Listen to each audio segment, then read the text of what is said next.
இதுல நான் எதை சொல்லி முடிக்கிறது என்று தெரியாமல் நிற்கிறேன். இப்போ இரண்டாம் தரம் சுக்ரீவனை சொல்லுகிறான், நீ போ.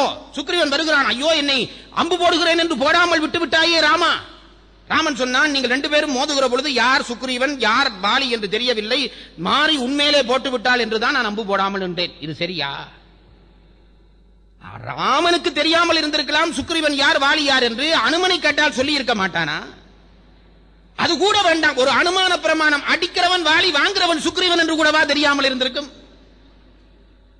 அது கூடவா தெரியாமல் இருந்திருக்கும்? காரணம் உள்ளே இருக்கிறது. இப்ப சொன்னா, நீ ஒரு மாலை போட்டுக் கொண்டு போ. இப்ப கொஞ்சம் பயந்து பயந்து சுக்ரீவன் இரண்டாம் தரம் போனான். இரண்டாம் தரமும் சண்டை. இப்பவும் ராமன் அம்பு போடவில்லை, மறந்து போகாதீர்கள். கம்பன் போனோன்னு போட்டதா சொல்ல இல்லை. இப்ப வாலி என்ன செய்தான்? சுக்ரீவனை கோபம், இரண்டாம் தரமும் யுத்தத்துக்கு வந்துட்டான் கோபம். சுக்ரீவனை கழுத்துல ஒரு கை கொடுத்தான், காலில் ஒரு கை கொடுத்தான். இப்படி தூக்கி ஒரு பாறை இருந்தது, அப்படி சிதறு தேங்க அடிக்கிறவன் மாதிரி அந்த பாறையில அடிச்சு கொல்ல போனான். இப்ப ராமன் அம்ப போட்டான். அது நல்ல அழகு பாருங்க. இப்படி தூக்கி வச்சிருக்கிற பொழுது அம்பு போட்டா நெஞ்சு ஸ்பொட்டா தெரியும். அம்புக்கு குறி அப்படி நல்ல தெளிவா இருந்தது. இப்படி தூக்கி வச்சிருக்கிறான், அம்பு போட்டான். அந்த அம்பு போய் குத்திச்சு. இதுக்குள்ள எல்லாம் நுட்பம் உண்டு பாருங்க. என்னென்றால், ராமன் அறம் பிழைக்கக்கூடிய ஒருவன் அல்ல, அதை நாம புரிஞ்சு கொள்ள வேண்டும். ஆனால் மனிதன் தான், இந்த காவியத்திலே மனிதன் தான். முதல் தரம் ராமன் அம்பு போடாததுக்கு காரணம் நான் நினைக்கிறது உண்டு. சுக்ரீவன் வந்து முறைப்பாடு வச்சுட்டான், என் மனைவியை அண்ணன் எடுத்து விட்டான், என்னை கொல்ல பார்க்கிறான். ராமனுக்கு அந்த கருத்திலே உடன்பாடு இல்லை. ஆனால் ராமன் என்ன நினைக்கிறான்?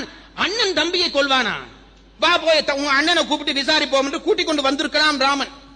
கூட்டிக் கொண்டு வந்து வாலியை பார்த்து, வாலி நீ இவனை கொல்ல பார்த்தாயாமே, இவன் மனைவியை எடுத்தாயாமே என்று கேட்கிறான் என்று வைத்துக் கொள்ளுங்கள்.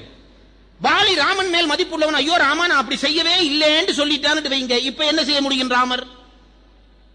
ராமன் என்ன நினைக்கிறான்? யதார்த்தமான ஒரு சூழ்நிலையை உருவாக்கி அந்த சூழ்நிலையிலே இந்த அண்ணன் தம்பியை கொல்லக்கூடியவனா என்று பார்க்க வேண்டும் என்று நினைத்துத்தான் அந்த சண்டையை மூட்டுகிறான். முதல் சண்டையிலே வாலி சுக்ரீவனை அடித்தானே தவிர கொல்ல நினைக்கவில்லை. அதனால் ராமன் அம்பு போடவில்லை. இரண்டாவது சண்டையிலே வாலி கொல்வதற்கு முடிவு செய்த பிறகு நினைத்தான், சுக்ரீவன் சொன்னது சரி, இந்த அண்ணன் தம்பியை கொல்லக்கூடியவன் தான், இனி இவன் மேல் அம்பு போட வேண்டும் என்று அம்பு போட்டு விட்டான்.